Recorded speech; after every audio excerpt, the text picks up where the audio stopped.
Terima kasih Tuhan. Kami mau senantiasa menunjukkan mata kami, mengarahkan hati kami hanya kepada Engkau Tuhan. Karena hanya dekat Engkau saja jiwa kami menjadi tenang. Kami tidak mau gelisah, kami tidak mau takut lagi Tuhan. Kalau sumber kekuatan kami, kalau sumber pertolongan kami Tuhan, kepada siapakah kami harus takut?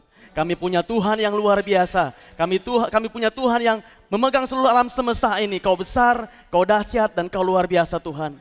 Kami tenang bersama-sama dengan Engkau Tuhan. Dan pagi hari ini juga Tuhan, kami siap mendengarkan firman-Mu. Roh Kudus, beracaralah sebebas-bebasnya. Jamah setiap hati kami Roh Kudus. Tegur kami, ajar kami, arahkan kami. Ubah cara kami berpikir Roh Kudus. Sesuai dengan firman-Mu dalam memandang kehidupan ini. Kami siap dan kami mau diubahkan. Di dalam nama Tuhan Yesus, kami sudah berdoa dan bersyukur. Semua yang percaya katakan amin, haleluya. Silakan duduk kembali Bapak Ibu. Berikan tepuk tangan buat Bapak Ibu yang sudah melayani, thank you. Terima kasih. Shalom. Selamat pagi Bapak Ibu. Bapak Ibu siap belajar? Oke, mungkin perlu dibuka catatannya, perlu catatan sedikit pada pagi hari ini. Topik kita pada pagi hari ini di akhir bulan Oktober berbicara tentang Tuhan atas waktu. Tuhan atas waktu. Mari kita baca dulu Mazmur 90 ayat yang ke-12. Saya sudah siapkan ayatnya di depan. Mazmur 90 ayat yang ke-12. Daud berbicara seperti ini. Ajarlah kami menghitung hari-hari kami sedemikian, sehingga kami beroleh hati yang bijaksana. Bapak Ibu, ini ditulis oleh seorang raja yang luar biasa, salah satu raja yang sangat besar. Dan dia katakan, cara untuk memperoleh hati yang bijaksana adalah dengan menghitung hari-hari. Bapak Ibu ya, bukan menghitung yang lain. Ternyata bukan menghitung harta benda, ternyata bukan menghitung jabatan, ternyata supaya punya hati yang bijaksana, itu dengan cara menghitung hari. Dan hari ini kita akan belajar Bapak Ibu, bagaimana menghitung hari. Saya tidak akan masuk membahas bagaimana caranya, jadi saya nggak akan bahas how to-nya, saya lebih banyak bahas kenapa kita harus mengatur waktu. Jadi saya nggak akan ngomongin how to, saya lebih ngomongin why. Karena kalau Bapak Ibu sudah ngerti why-nya, pulang dari sini Bapak Ibu akan cari tahu how to-nya. If you know the why, you will know the how. Bapak Ibu ya, jadi saya nggak akan masuk lebih detail tentang bagaimana caranya karena itu akan memakan waktu yang sangat banyak. Tapi saya akan bicara tentang how to-nya, why-nya Bapak Ibu. Saya harap Bapak Ibu mendapatkan pencerahan, pewahyuan dari Tuhan supaya pulang dari sini Bapak Ibu mulai mencari tahu atau mulai mempraktekkan yang namanya mengatur waktu. Baik Bapak Ibu, berapa banyak di antara Bapak Ibu yang pernah mendengar istilah time is money? Sering dengar istilah ini? Banyak yang dengar? Ini kayaknya udah menjadi sehari-hari gitu ya. Apalagi di dunia kerja, di dunia bisnis. Hey, time is money katanya. Bapak Ibu coba renungkan dulu istilah ini dengan baik. Dikatakan time is money. Time is money.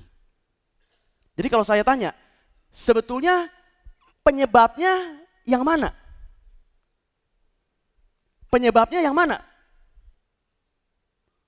Sebab dan akibat kan? Penyebabnya yang mana? Penyebabnya waktu. Akibatnya ada uang. Atau begini, inputnya mana? Inputnya waktu, outputnya uang. Atau kalau dalam bahasa yang lain, bahan mentahnya itu waktu, bukan uang. Jadi bahan mentahnya itu waktu. Jadi kalau begitu, mana yang lebih penting? Waktu atau uang? Coba saya ulangi ya. Bahan mentahnya itu waktu atau uang? Waktu bahan mentahnya. Karena time is money. Jadi bahan mentahnya itu waktu. Kalau gitu mana yang lebih penting? Waktu atau uang? Waktu lebih penting. Saya kasih contoh beberapa ya Pak. Misalkan begini. Misalkan saya pernah, misalkan gitu ya, saya ditipu sama orang, misalnya begitu. Lalu kehilangan cukup besar, misalkan puluhan juta. Lalu ada seorang teman ngomong sama saya begini, ini contoh saja. Aduh Ndi, saya ikut prihatin, saya sungguh prihatin, saya mau berdoa buat kamu. Kamu kehilangan berapa? Sekian. Waduh cukup besar ya Ndi ya. Biasanya orang bicara apa setelah itu? Udah gak apa-apa Ndi, uang mah bisa dicari. Waktu mau cari di mana? Kita bisa nambah waktu? Nggak bisa Bapak Ibu. Misalnya begini, saya nggak tahu Bapak Ibu pernah ngalamin nggak? Misalnya begini, aduh 5 tahun yang lalu, saya harap 5 tahun yang lalu saya melakukan ini. Aduh saya harap 3 tahun yang lalu saya memutuskan ini. Aduh saya harap begitu. Udah nggak bisa dibalik lagi waktunya. Bener nggak? Tapi kalau uang hilang, kalau uang ya hilang gitu Bapak Ibu, uang masih bisa dicari. Jadi sebetulnya Bapak Ibu, waktu lebih penting daripada uang. Tapi herannya, Bapak Ibu herannya, kita lebih sering ngatur uang, bukan ngatur waktu. Dan waktu cepet banget berlalu, bener gak? By the way, minggu depan udah November. Bapak Ibu masih ingat Natal tahun lalu? Kayaknya masih ingat banget, ini sebentar lagi udah mau Natal lagi. Betul gak? Cepet banget waktu berlalu. 6 bulan lagi, udah mau lebaran lagi. Siap-siap pembantu mudik lagi. Bapak Ibu baru kayaknya ditinggal mudik gitu ya. Jadi waktu itu cepet banget. Dan benar, Bapak Ibu, waktu nggak bisa dihentikan. Tapi waktu bisa dikontrol. Waktu nggak bisa dihentikan, selalu berjalan. Tapi waktu bisa dikontrol, waktu bisa dimanage. Hanya herannya, kita lebih sering ngatur uang daripada ngatur waktu. Saya kasih contoh. Kalau saya tanya, khususnya buat Bapak Ibu yang sudah menikah, yang sudah punya keluarga. Berapa banyak di antara Bapak Ibu yang melakukan ini dalam rumah tangga? Saya tanya nih, siapa yang punya seperti ini? Anggaran keluarga, setiap bulan bayar listrik, cicilan rumah gitu ya misalnya, cicilan mobil. Ya bisa juga family time, ke mall gitu ya, atau kebutuhan belanja, kebutuhan makan. Siapa di antara Bapak Ibu yang punya seperti ini, khususnya sudah berumah tangga? Gak ada? Waduh kalau gak ada bahaya Bapak Ibu. Kita semua kalau saya tanya pasti punya yang seperti ini, betul gak? Anggaran keuangan lah istilahnya. Sekarang saya tanya Bapak Ibu, kenapa Bapak Ibu bikin seperti ini untuk uang? Kenapa? Ya karena Pak Andi kalau nggak diginiin, aduh saya kalau gajian tanggal 25, tanggal 28 tuh udah habis. Bener kalau nggak diginiin, saya tuh aduh ya semua lah bukan saya cuan, semua Bapak Ibu betul nggak? Karena begitu kita punya uang, segala-gala jadi kerasa jelek. Kayaknya sepatu udah mulai keras nih, kayaknya udah mulai saatnya beli. Baju udah mulai aratel, padahal memang badannya aja nggak mandi. Aratel nih baju kayaknya mesti beli lagi, betul nggak? Kita cenderung kalau punya uang, kalau nggak diatur kayak tadi, kita menghambur-hamburkan uang. Makanya perlu diatur seperti itu. Bapak Ibu, kalau kita nggak ngatur uang, Bapak Ibu saya mulai dengan ini dulu ya. Kalau kita nggak ngatur uang, Bapak Ibu perhatikan ini. Pada umur tertentu, suatu saat Bapak Ibu akan sadar begini, kalau Bapak Ibu nggak bisa ngatur uang. Karena ini salah satu cara mengatur uang. Kok saya nggak punya apa-apa? Kok aset saya nggak punya apa-apa sih? Kok saya kayaknya nggak punya apa-apa? Kalau kita nggak bisa ngatur uang, betul nggak? Itu bahayanya Bapak Ibu kalau kita nggak bisa ngatur uang. Dan saya bersyukur kalau Bapak Ibu sudah melakukan ini, sudah mengatur uang namanya. Nah, sekarang pertanyaannya begini. Tadi kita sama-sama sepakat bahwa waktu lebih penting daripada uang. Sekarang saya tanya, berapa banyak di antara Bapak Ibu yang melakukan ini? Berapa banyak Bapak Ibu yang melakukan ini? Punya rencana harian atau rencana mingguan. Saya mau melakukan ini, saya mau melakukan ini. Berapa banyak di antara Bapak Ibu yang punya ini? Kalau saya biasanya saya bikinnya rencana mingguan. Minggu sore pasti saya melakukan ini. Kira-kira hari Senin saya mau ngapain, hari Selasa saya mau ngapain, begitu Bapak Ibu. Supaya saya bisa mengatur waktu, memanage waktu. Berapa banyak Bapak Ibu punya ini? Bapak Ibu, sama seperti tadi. Kalau kita nggak bisa manage uang, kita akan menghambur-hamburkan uang. Kalau kita nggak bisa manage waktu, apa yang akan terjadi? Kita akan menghambur-hamburkan waktu. Dan Bapak Ibu bahayanya kalau kita menghamburkan waktu seperti ini. Kalau tadi nggak bisa, kalau kita menghamburkan uang, pada umur tertentu kita akan bilang begini, saya kan nggak punya apa-apa, itu kalau uang. Kalau waktu Bapak Ibu, pada umur tertentu kita akan merasakan seperti ini. Kok kayaknya gue gini-gini doang? Kok gue kayaknya hidupnya begini-begini aja? Bapak Ibu, itu karena kita nggak bisa ngatur waktu. Bapak Ibu, waktu lebih berharga daripada uang. Ini saya seringkali bawakan ini dalam training kalau saya ngajar time management. Saya suka Bapak Ibu profesi saya karena saya bisa membawa nilai-nilai firman Tuhan kepada marketplace. Memang nggak ada ayatnya, tapi nilai-nilai itu yang saya bawa. Biasanya ada orang bertanya seperti ini, tolong slide-nya. Pak Andi, sorry ya, kalau saya ngatur-ngatur waktu kayak begini Pak Andi, hidup saya nggak fleksibel. Hidup saya jadi kayak robot, bener nggak? Senin lakukan ini, jam sekian sampai sekian. Selasa jam 8 sampai jam 10 saya ngelakuin ini. Hidup saya jadi nggak fleksibel, jadi kayak robot. Gimana menurut Bapak Ibu? Bener nggak kayak robot? Kalau Bapak Ibu bilang begitu, iya Pak Andi bener. Kalau pakai kayak ginian, jadi nggak fleksibel. Jadi nggak fleksibel, betul Pak. Oke, sekarang saya tanya. Kalau Bapak Ibu bilang yang sebelah kanan, sebelah kiri saya ya, sebelah kiri saya, sebelah kanan Bapak Ibu. Kalau Bapak Ibu bilang sebelah kiri saya tidak fleksibel, tapi kalau Bapak Ibu melakukan yang kanan, berarti Bapak Ibu pun tidak fleksibel dalam hal keuangan. Bapak Ibu coba renungkan. Kalau Bapak Ibu bilang, kalau bikin-bikin kayak gini mah gak fleksibel Pak Andi. Oh ya, Bapak Ibu bikin ini gak? Nah kalau itu saya bikin, berarti Anda pun gak fleksibel. Betul gak? Dan Bapak Ibu bisa beralasan seperti ini, ya sorry Pak Andi, kalau ini kan masalahnya uang. Kalau uang lain, kalau uang harus dibeginikan. Kenapa Bapak Ibu bisa bilang begitu? Karena Bapak Ibu berpikir uang lebih berharga dari waktu. Padahal tadi kita sudah sama-sama sepakat, waktu lebih berharga dari uang. Jadi kalau waktu aja Anda bikin seperti ini bukan masalah fleksibel nggak fleksibel. Ini masalahnya waktu juga mesti diatur. Bapak Ibu sangat hening. Ya nggak apa-apa ya, kita sama-sama mengubah paradigma kita nih. Karena saya mau bilang begini Bapak Ibu, ya dua-duanya penting betul. Tapi waktu jauh lebih penting. Saya mau koreksi sedikit istilah yang tadi, time is money. Saya mau koreksi sedikit. Time is not only money. Time is life. Time bukan cuma uang. Waktu itu kehidupan, Bapak Ibu. Benar gak? Jadi kalau kita ketemu dengan seseorang dan dia nanya umur saya, Pak Andi itu umurnya berapa? Kalau dia nanya umur, sebetulnya yang dia mau tanyakan adalah, Pak Andi, bagaimana dengan kehidupan kamu? Itu yang dia tanyakan sebetulnya, bukan umur. Karena umur konversinya dengan life. Time is not only money. Time adalah life. Jadi misalnya begini Bapak Ibu.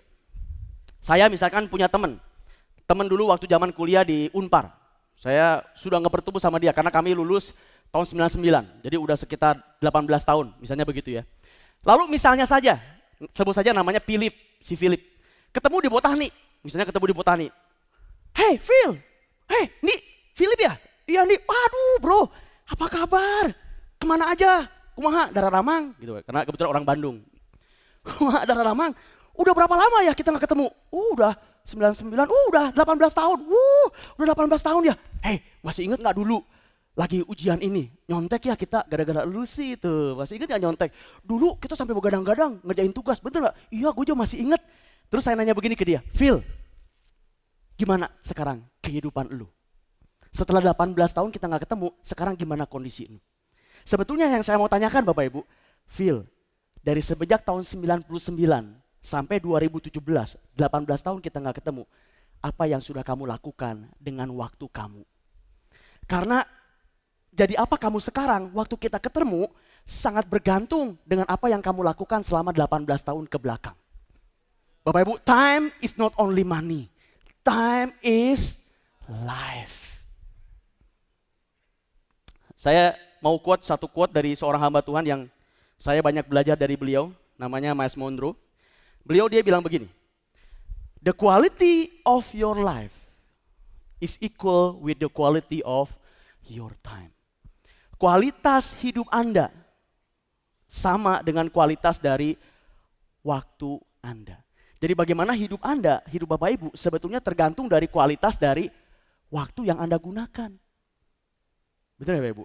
Dan saya mau bilang begini juga, ini dalam banget artinya, saya mau bilang begini. Sekarang tanggal 29 Oktober 2017, hari ini, betul nggak? Bapak Ibu, jadi apa kita? Jadi apa Bapak Ibu 29 Oktober 2017. Jadi apa kita saat ini? Sangat bergantung atau itulah hasil dari apa yang Bapak Ibu gunakan dengan waktu Bapak Ibu sampai hari ini. Itulah kita sekarang. Dan saya mau bilang begini Bapak Ibu, jadi apa kita 3 tahun dari sekarang? Atau jadi apa kita 5 tahun dari sekarang? Tergantung waktu yang kita gunakan. Tergantung apa yang kita gunakan dengan waktu kita dari hari ini sampai 3 tahun mendatang. Dari hari ini sampai 5 tahun ke datang. Bapak Ibu, kualitas dari hidup Anda di masa yang akan datang tergantung dengan kualitas waktu yang Bapak Ibu pakai dari hari ini sampai saat itu. Time is life. Bapak Ibu, sekarang mari kita renungkan satu bagian dari firman Tuhan. Kembali, saya mau menjawab pertanyaan, mengapa mengatur waktu itu penting? Oke, mengapa mengatur waktu itu penting? Saya akan ambil Bapak Ibu dari satu perikop yang sudah sering kita baca sebetulnya. Oke, bahkan Pak Pastor Danilio pernah membahasnya sekilas di awal bulan ini, yaitu tentang talenta. Tapi saya akan melihatnya dari sudut pandang yang lain. Oke, nggak cuma talenta, tapi saya melihatnya dari sudut pandang waktu. Bapak Ibu, perikopnya diambil dari Matius 25, 14-30. Judul perikopnya adalah perumpamaan tentang talenta, itu judul perikopnya. Tapi saya mau lihat dari sisi yang berbeda. Dan saya nggak akan bacakan semuanya, tapi saya akan berhenti di ayat-ayat tertentu di mana yang saya ingin kita tekankan di sana. Oke. Tapi mari kita baca dulu. Yang ke-14 dan ke-15. Saya bacakan, sudah siapkan di depan. Sebab hal kerajaan surga sama seperti seseorang yang mau berpergian ke luar negeri, yang memanggil hamba-hambanya dan mempercayakan hartanya kepada mereka. Yang seorang diberikan 5 talenta. Yang seorang lagi 2, dan seorang lagi 1. Masing-masing menurut kesanggupannya. Lalu ia berangkat. Oke, supaya mudah, Bapak Ibu saya coba bentuk dalam bentuk gambar ya. Karena kalau dalam gambar Bapak Ibu lebih gampang membayangkannya. Saya coba gambarkan seperti ini. Sebut saja si biru, si orange, dan si hijau. Oke, dalam bentuk seperti ini mestinya lebih gampang. Jadi si biru dikasih 5. Si oranye dikasih 2 dan si hijau dikasih 1. Oke, jadi ada 3 orang diberikan seperti itu. Mari kita baca dulu selanjutnya 16-18. Mari kita baca. Ayat yang ke-16. Segera pergilah. Bapak Ibu, ini kata-katanya sangat penting. Segera pergilah. Nanti saya akan bahas lagi ke sini ya. Hamba yang menerima 5 talenta itu, ia menjalankan uang itu lalu memperoleh laba 5 talenta. Hamba yang menerima 2 talenta itu pun berbuat demikian juga dan beroleh laba 2 talenta. Tetapi hamba yang menerima 1 talenta itu pergi. Dia nggak segera, tapi pergi doang. Itu pergi dan menggali lubang di dalam tanah lalu menyembunyikan uang tuannya. Jadi dari 3 orang ini ternyata mereka memiliki sikap yang berbeda. Oke, saya coba gambarkan kembali. Bapak Ibu, karena di sini ada kata-katanya beroleh laba 5 talenta. Jadi saya ilustrasikan saja, gambarkan saja bahwa ketiga orang ini pekerjaannya sama, yaitu pedagang. Ini cuman sekedar ilustrasi aja supaya gampang kebayangnya, pekerjaannya pedagang. Karena tadi kata-katanya peroleh laba 5 talenta. Oke, supaya gampang begitu. Lalu apalagi bedanya? Bedanya adalah pemakaian waktu. Si biru dia segera pergi mengolah talentanya. Si orange segera pergi mengolah talentanya. Tapi si hijau, dia nggak segera pergi, dia pergi, tapi bukan buat mengolah, tapi dia menguburkan. Jadi ini 3 attitude yang berbeda Bapak Ibu. Oke, sampai sini masih oke?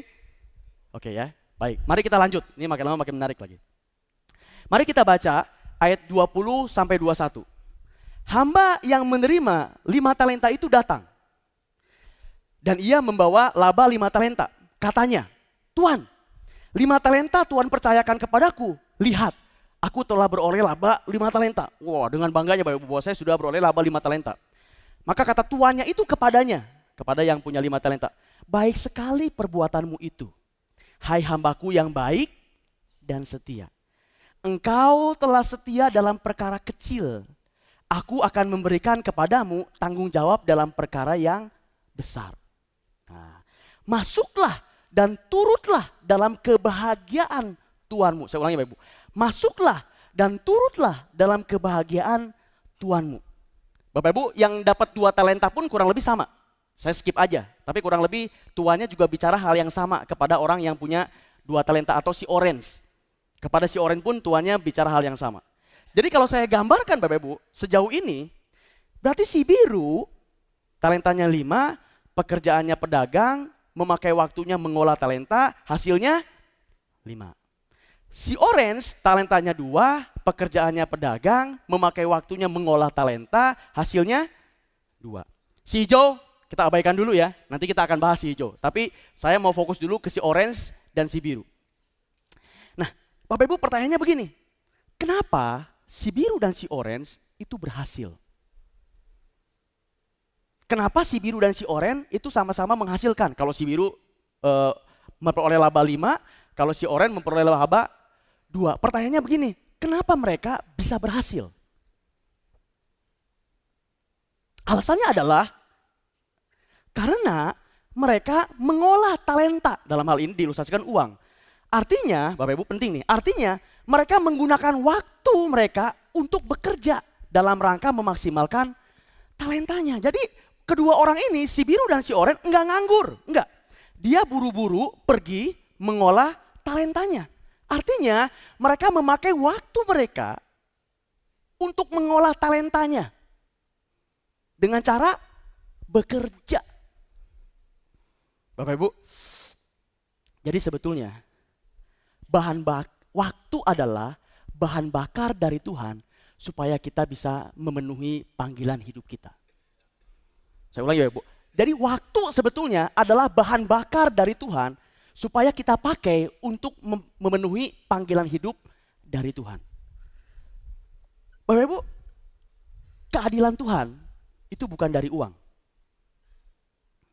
Keadilan Tuhan dari waktu yang sama yang diberikan kepada kita. Betul nggak? Coba renungkan Bapak Ibu.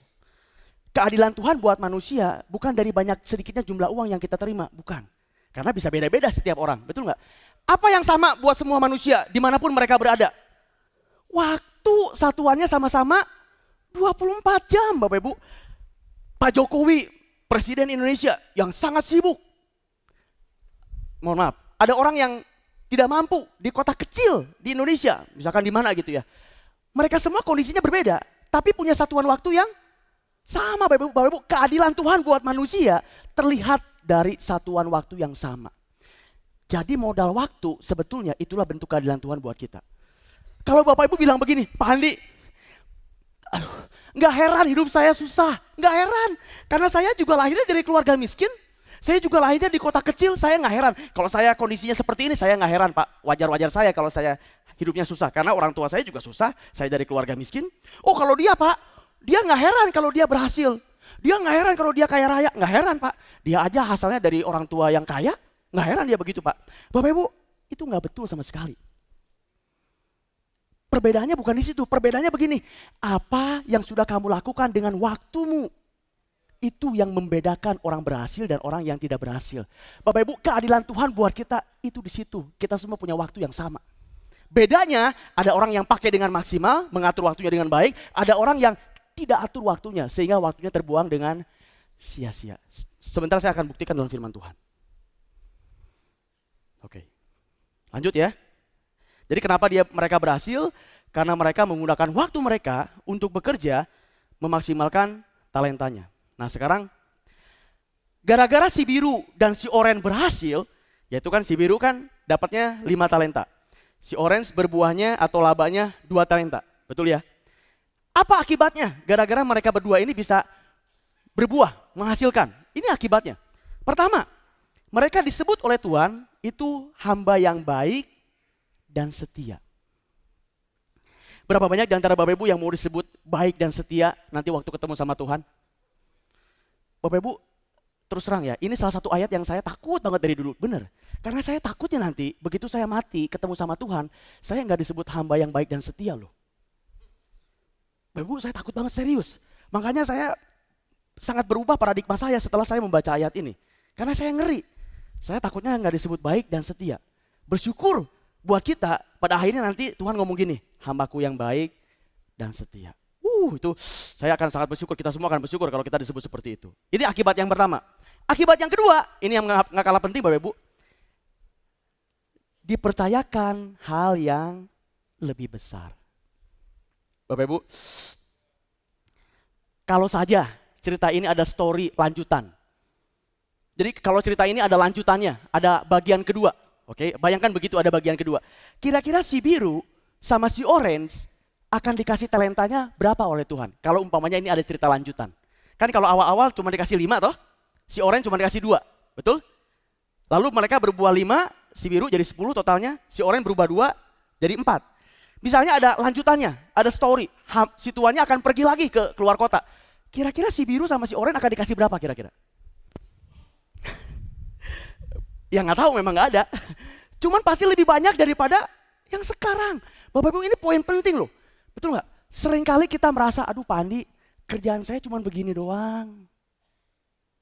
Saya cuma bisa ngelakuin gini doang. Aduh Bapak Ibu, kalau Anda setia dengan hal yang kecil, jangan khawatir, Tuhan akan percayakan hal yang besar. Karena bagaimana Anda bisa mengatur, memanage hal yang kecil, itu menjadi patokan Tuhan untuk mempercayakan hal yang besar. Jadi Bapak Ibu jangan kecil hati, meskipun yang dipunya sekarang masih kecil, jangan kecil hati. No, jangan kecil hati. Setia dengan hal yang kecil, setia. Tunggu waktunya, Tuhan lipat gandakan dengan lebih besar. Jangan kecil hati Bapak Ibu. Aduh Pak Andi, saya sih cuma bikin ini, saya sih cuma punya usaha begini doang. Aduh kerjaan saya cuma begini doang. Jangan kecil hati. Setia dalam hal yang kecil, Tuhan akan pakai hal yang besar. Yang ketiga, apa akibatnya? Dan ini juga menurut saya penting banget. Yang ketiga akibatnya adalah mereka berdua, si biru dan si orange, merasakan kebahagiaan tuannya. Jadi mereka juga sama-sama happy seperti tuannya. Atau bahasa Inggrisnya, share your master happiness. Bapak Ibu, di sini kan istilahnya tuan ya. Tuan itu kalau saya kasih ilustrasi, dia adalah Tuhan. Jadi Tuhan seneng banget kalau ada manusia berdampak buat orang lain. Itu Tuhan seneng banget. Jadi Tuhan akan sangat senang kalau kita berbuah sesuai dengan panggilan hidup yang Tuhan sediakan buat kita, sehingga berdampak buat orang banyak. Itu Tuhan senang banget.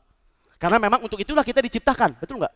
Jadi kalau kita melakukan sesuai dengan apa yang kita ciptakan oleh Tuhan, maka Tuhan akan senang banget. Dan yang luar biasa ada Bapak Ibu, kalau kita berbuah buat orang, kalau kita berdampak buat orang ya, Tuhan senang akan kita. Tapi yang luar biasa, kita juga sama senangnya seperti Tuhan.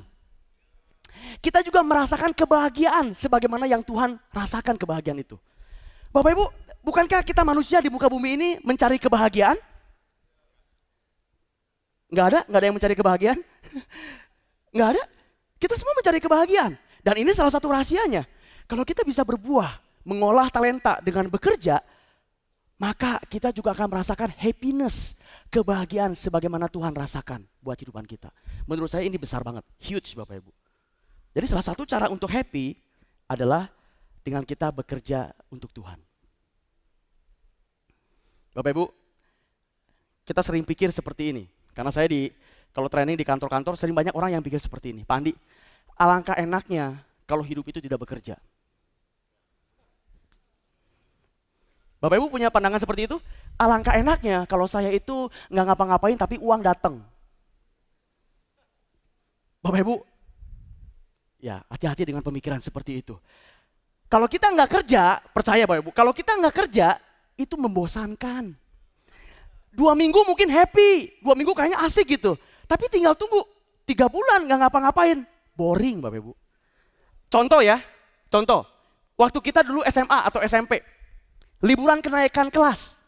Dulu zaman kita berapa lama? Sebulan kenaikan kelas, oke? Sama-sama kita seneng kan, awal liburan seneng banget. Liburan.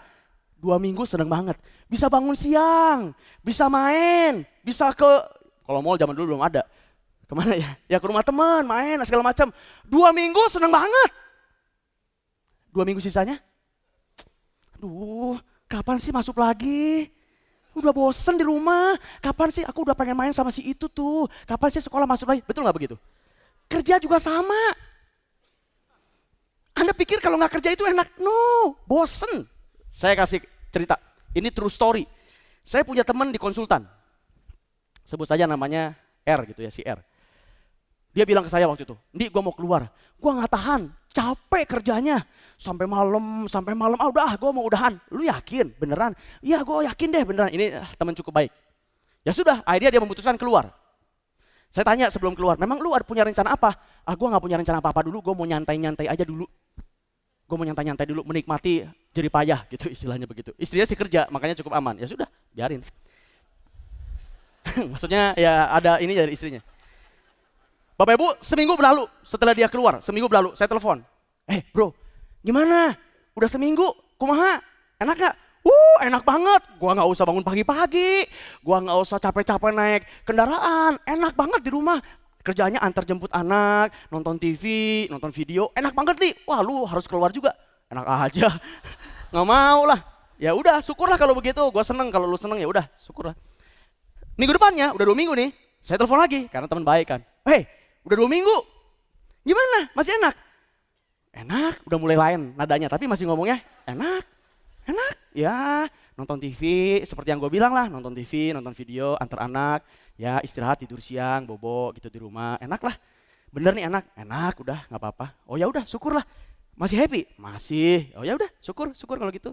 Ya udah, take care ya bro ya, keep in touch, gitu kan, udah matiin. Sebulan kemudian, ini Bapak Ibu true story nih, sebulan setelah dia keluar, telepon lagi saya, berarti 2 minggu dari yang terakhir. Bro, apa kabar? Udah sebulan nih, udah sebulan loh, inget gak? Udah cepet banget ya waktu, udah sebulan loh. Gimana? Baik-baik aja? Aya gawean tuh. Bosen gua di rumah nih, Bapak Ibu true story, saya gak bohong. 2 minggu awal dia seneng banget, sebulan. Bosen banget gua di rumah gak ngapa-ngapain, gila. Garing banget, lu ada gak? Ada koneksi gak? Yang supaya gue bisa kerja lagi. Bosen banget gue di rumah. Lah gue udah bilangin lagi itu, lu bagaimana? Ya udah sekarang lu mau cari-cari kerja Bapak Ibu. Saya mau bilang, percaya apa enggak ya? Kerja, hidup tanpa bekerja membosankan. Karena kerja itu hakikat dari Yang Maha Kuasa buat kita. Tuhan mau kita kerja. Oke, udahlah, habis dulu. Lanjut dulu Bapak Ibu, lanjut dulu ya. Kita lihat ayat selanjutnya. Ini akibatnya buat si biru dan si oranye. Sekarang mari kita lihat si hijau. Mari kita lihat si hijau sekarang. Si hijau ini kesian banget, mari kita lihat. 24 sampai 25. Ini ayat selanjutnya. Kini datanglah juga hamba yang menerima 1 talenta itu, alias si hijau. Dan berkata, Tuhan, aku tahu Tuhan adalah manusia yang kejam, gitu kan? Yang menuai di tempat di mana Tuhan tidak menabur, dan yang memungut dari tempat di mana Tuhan tidak menanam, gitu kata dia. Karena itu aku takut, kata si hijau, dan pergi menyembunyikan talenta Tuhan itu di dalam tanah. Nih, terimalah kepunyaan Tuanku. Bapak Ibu, ini kata-kata si hijau. Oke, kalau saya rangkum, berarti dari 3 orang ini hanya si hijau yang tidak ada hasilnya. Oke, si biru menghasilkan 5, si oranye menghasilkan 2, si hijau tidak menghasilkan. Nah, sekarang pertanyaannya sama kayak tadi. Kalau tadi kenapa berhasil, ini pertanyaannya kenapa dia gagal? Kenapa dia gagal Bapak Ibu? Mari kita lihat ayatnya. Jawabannya ada di ayat ini sebetulnya. Kita baca sekali lagi ya, tapi dengan pelan-pelan. Kini datanglah juga hamba yang menerima 1 talenta itu, si hijau. Dan berkata, Tuhan, aku tahu Tuhan adalah manusia yang kejam. Bapak Ibu, saya nggak tahu dengan Bapak Ibu, tapi saya dari dulu dalam benak saya, ayat ini khususnya dalam kata manusia yang kejam, saya pikir tuannya ini atau atasannya ini, itu orangnya itu sangar gitu. Jadi apa-apa tuh main pukul, apa-apa main pukul, main cambuk sih enggak ya. Ya main pukul Bapak Ibu, main apa, main kata-kata kasar. Saya pikir kejam itu artinya begitu, saya pikir begitu. Bapak Ibu begitu enggak? Enggak. Bapak Ibu begitu, kalau saya begitu. Tapi setelah saya teliti, ini bukan itu sama sekali artinya loh. Coba kita lihat ya. Mari kita fokus ke ayat manusia yang kejam. Mari kita fokus ke situ. Saya pikir artinya itu ganas gitu, apa situannya. Ternyata kejam itu artinya begini, saya ambil dari NIV dulu. Ini ayat yang 24. You are a hard man. Versinya NIV. You are a hard man. Bukan manusia yang kejam, tapi manusia yang sulit. Itu kata NIV. Oke, udah agak berbeda sebetulnya, tapi masih belum clear. Saya ambil dari The Message Bible. Ini lebih keren. Dia bilang gini, you have high standard and had careless way. That you demand the best and make no allowance for error. Atau bahasa Indonesia begini, kamu memiliki standar yang tinggi dan tidak suka adanya kecerobohan. Kamu menginginkan hasil yang terbaik dan tidak mentolerasi terhadap kesalahan. Oh, jadi pengertian manusia yang kejam itu bukan manusia yang suka mukul, suka ngomong-ngomong keras, bukan. Tapi kejam ini adalah tuannya itu standarnya tinggi. Wah, Bu, jadi si Ijo ini nggak mau kerja karena dia nggak nyanggupin mendapatkan standar yang tinggi sesuai dengan tuannya. Oh, pantesan. Bapak Ibu ngerti maksud saya? Jadi si tuan ini Bapak Ibu demandingnya tinggi. Karena memang dia pengen hasilnya itu luar biasa. Dia pengen hasilnya excellent, bukan cuman mediocre. Bapak Ibu, yang menarik begini. Jadi atasan harus punya dua. Atasan itu harus care dan harus demanding. Saya ulangi Bapak Ibu. Atasan itu harus care dan harus demanding. Tapi kalau Bapak Ibu tanya sama saya, Pak Andi sendiri lebih pilih, kalau misalkan ada atasan antara, idealnya dua-duanya punya. Tapi kalau disuruh pilih, saya lebih pilih atasan yang demanding. Ya care-nya tetap ada, bukan berarti nggak ada sama-sama care. Berarti maksudnya kalau marah keluar kata-kata binatang, enggak lah. Care-nya tetap ada, tapi saya lebih pengen atasan itu demanding. Bapak Ibu, you know what? Kalau kita punya atasan yang demanding, potensi kita bisa keluar. Kita bisa jadi lebih baik kalau atasan kita demanding. Kalau atasan kita cuma sekedar care, nggak demanding, kita itu hidupnya nyaman. Tapi kita nggak bisa keluarin yang terbaik, betul nggak? Kalau kita punya atasan yang demanding, kita itu dipaksa untuk mengeluarkan yang terbaik dari kita. Kita itu bisa growing, bukan cuma convert. Bapak Ibu, saya lebih memilih atasan yang demanding. Dan kenapa? Sekali lagi balik ke sini, kenapa si hijau itu gagal? Tolong slide-nya. Kenapa si hijau itu gagal? Karena dia tidak mengolah talentanya. Kenapa? Karena dia tidak menggunakan waktunya untuk memaksimalkan talentanya. Sampai sini masih oke ya? Pertanyaannya begini, kenapa dia nggak pakai waktunya untuk mengolah talentanya? Kenapa? Karena dia males. Dia nggak mau menyesuaikan dengan standar yang tinggi dari tuannya, makanya dia males. Ups, kekencangan ngomong malesnya. Bapak Ibu, kalau kita males, Bapak Ibu males itu bahaya banget ya. Nanti saya bilang, kalau kita males selalu aja ada alasan. Benar nggak? Kalau kita males selalu ada alasan. Bapak Ibu, saya punya satu quote nih. Ini ingat baik-baik quote ini. Coba kita lihat. Jika kita tidak mau, akan selalu ada alasan. Jika kita mau, akan selalu ada jalan. Tadi pagi Pastor Yanti nge-tweet di Instagram. Hashtagnya adalah cari alasan atau cari jalan. Bapak Ibu bener gak? Kalau kita udah gak mau, cari-cari alasan. Sama kayak si hijau. Engkau kan manusia yang kejam. Engkau kan manusia yang ini. Bener gak? Kalau kita udah gak mau, artinya males, banyak alasannya. Kalau Bapak Ibu baca di Amsal, salah satu ayat tentang pemalas adalah begini. Si pemalas berkata, ada singa di lorong. Mana ada singa sih di lorong, bingung. Ada singa di jalan. Alah, itu alasan aja karena dia males. Kalau kita udah males, ada alasan. Saya kasih contoh, Bapak Ibu ini contoh ya. Ini real case. Dulu saya berapa tahun yang lalu diundang, ada kawinan di Jakarta. Memang saya udah males sebetulnya. Males jauh ke Jakarta, males. Tapi kira-kira apa alasannya ya? Kan gak boleh ngebohong. Kira-kira apa ya alasannya ya? Tapi males bener. Dilala. Pas sesaat sebelum saya mau pergi. Hujan. Nggak gede, kecil. Rintik-rintik. Bro, sorry gak bisa ke sana. Hujan. Saya gak bilang dalam tanda kurung gerimis, enggak. Pokoknya hujan aja. Bapak Ibu kalau udah gak mau, gampang bikin alasan. Tapi yang powerful kalau kita mau, selalu ada jalan. Bapak Ibu camkan ini, kalau kita mau, selalu ada jalan. Nggak ada alasan Bapak Ibu, asal kita mau. Nothing is impossible makanya di dalam Tuhan. Nothing is impossible selama kita mau. Nah sekarang Bapak Ibu, apa akibatnya? Nah, kan sama kayak tadi kan. Apa akibatnya? Karena si hijau ini tidak menghasilkan. Apa akibatnya? Bapak Ibu ini yang bikin saya ngeri. Ini akibatnya. Yang pertama, Mari kita baca ayat selanjutnya. Maka kata tuannya itu, hai kamu, hamba yang jahat dan malas. Itu kata tuannya. Jadi kamu sudah tahu bahwa aku menuai di tempat di mana aku tidak menabur dan memungut dari tempat di mana aku tidak menanam. Sebab itu ambillah talenta itu daripadanya dan berikanlah itu kepada orang yang punya 10 talenta itu. Dan, ini Bapak Ibu yang bikin saya ngeri. Campakkanlah hamba yang tidak berguna itu. Bapak Ibu, kata-katanya tidak berguna.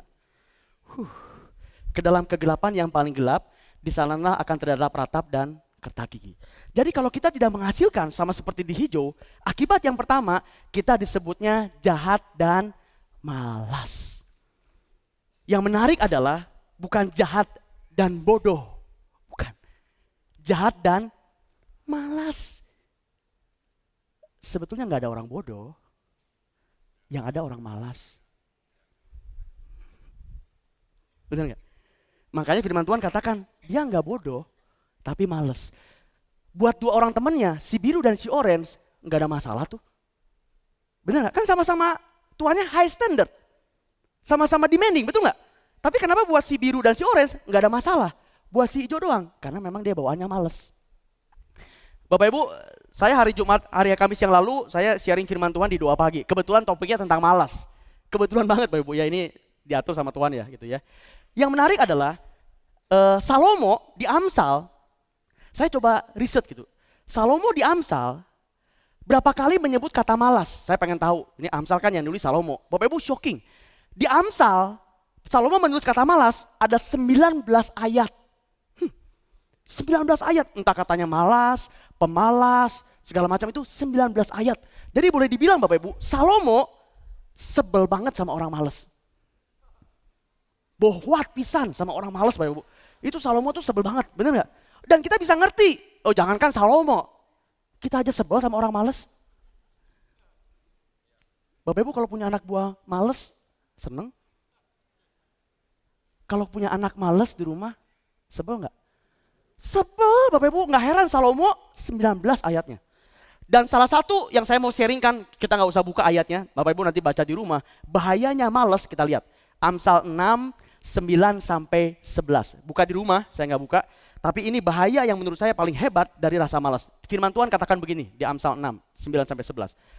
Malas itu mengundang kemiskinan dan kekurangan. Bapak Ibu saya ulangi. Malas mengundang. Ayo sini. Yang namanya apa? Kemiskinan dan kekurangan. Jadi kalau kita saat ini kalau kita dalam keadaan kekurangan, jangan cepat-cepat nyalahin Tuhan. Jangan cepat-cepat juga nyalahin setan. Apa-apa setan, nanti kesian loh dia. Nanti dia nge-tweet hashtag manusia memang kejam. Wow, Ibu. Karena apa-apa kayaknya salah saya gitu, Ibu. Jangan, coba lihat diri kita sendiri. Jangan-jangan kenapa ini terjadi, kita mengalami kekurangan, jangan-jangan kita males. Banyak bahaya yang lain, nanti Bapak bisa lihat di Amsal ya. Tapi itu yang buat saya paling menohok. Kembali ke slide. Itu yang pertama, dia disebutnya jahat dan malas. Yang kedua, talenta kita diambil. Betul nggak? Talenta kita diambil, dialihkan kepada orang yang mau mengolah. Nggak heran, kita itu menjadi kekurangan dan kemiskinan. Nggak heran, karena talenta kita diambil. Itu bahaya nomor 2. Yang nomor 3, menurut saya, ini yang paling jelek, tidak mendapatkan tempat di kerajaannya. Bapak Ibu, ini ngeri banget loh. Ini ngeri banget. Kita nggak mendapatkan tempat di kerajaannya. Jadi kalau saya boleh rangkum Bapak Ibu, kenapa sih kita perlu ngatur waktu? Karena waktu adalah bahan bakar untuk kita mencapai tujuan hidup kita. Dengan cara apa? Dengan cara bekerja. Musuh dalam kita tidak mengatur waktu adalah rasa malas.